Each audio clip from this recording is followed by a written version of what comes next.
మన తెలంగాణలో మొట్టమొదటి ఫ్యాక్టరీ అవుట్లెట్ మన ముకుంద జ్యువెలర్స్ లో లైట్ వెయిట్ ఆభరణాలు కలెక్షన్స్ ఎన్నెన్నో అన్ని జ్యువెలరీస్ పై VA కేవలం 2 to 12% మాత్రమే. విచ్చేయండి ముకుంద జ్యువెలర్స్. పోయింది అనుకున్నట్టుగానే అఖండ 2 వెనక్కి వెళ్ళిపోయింది. మరింతకి పోస్ట్ పోన్ అయిన ఈ సినిమా మళ్ళీ వచ్చేటప్పుడు సినిమా రైట్స్ పట్టేసిన నెట్ఫ్లిక్స్ ఏమంటుంది? రిలీజ్ డేట్ పక్కాగా ప్లాన్ చేసే ఈ డిజిటల్ ప్లాట్ఫామ్ తన రూల్ ఇక రీసెట్ చేసుకోవాల్సిందేనా?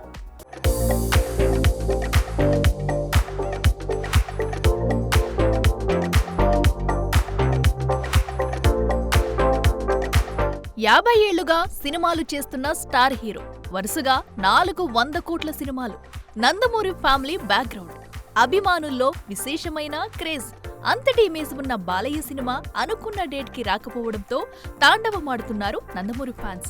అంతా అప్పుల్లో ఉండి రిలీజ్ దాకా వెయిట్ చేసి తీరా మా సినిమాని బలి చేయడం ఏంటంటూ కనీసం రిలీజ్ డేట్ అయినా చెప్పండంటూ తెగ ఫైర్ అయిపోతున్నారు. అయితే ఈ సినిమా డిజిటల్ రైట్స్ పట్టేసింది నెట్ఫ్లిక్స్. అసలే నెట్ఫ్లిక్స్ అంటేనే పక్కా ప్లానింగ్. పలానా సినిమాని పలానా డేట్ కి వదలాలంటే వదిలి తీరాల్సిందే, లేదంటే డీల్లో కోత పెట్టేస్తుంది. ఇదే విషయాన్ని చెబుతూ ఎంతో మంది మేకర్స్ వాపోయారు కూడా. అనుకున్నట్టుగా డిసెంబర్ 5న వచ్చేస్తే 4 వారాల గ్యాప్ లో, అంటే అటూ ఇటుగా సంక్రాంతికి స్ట్రీమింగ్ అయిపోవాలి. కానీ వాలకం చూస్తుంటే సినిమా ఇప్పుడప్పుడే వచ్చేలా లేదు. 14 రీల్స్ కూడా ఇదే విషయాన్ని కన్ఫర్మ్ చేసింది. అంటే ఇప్పుడు అఖండ 2 రిలీజ్ కి తగ్గట్టుగానే నెట్ఫ్లిక్స్ షెడ్యూల్ మార్చుకోవాలన్నమాట.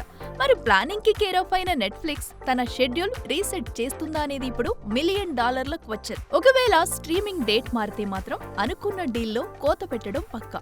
ఒక రకంగా ఇప్పటికే అప్పుల బాధతో సినిమా రిలీజ్ చేసుకోలేకపోతున్న మేకర్స్ కి ఇది మరో దెబ్బే.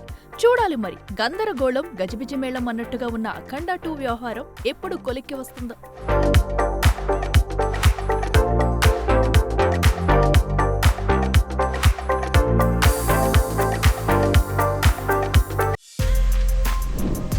For more videos like this, subscribe Big TV channel.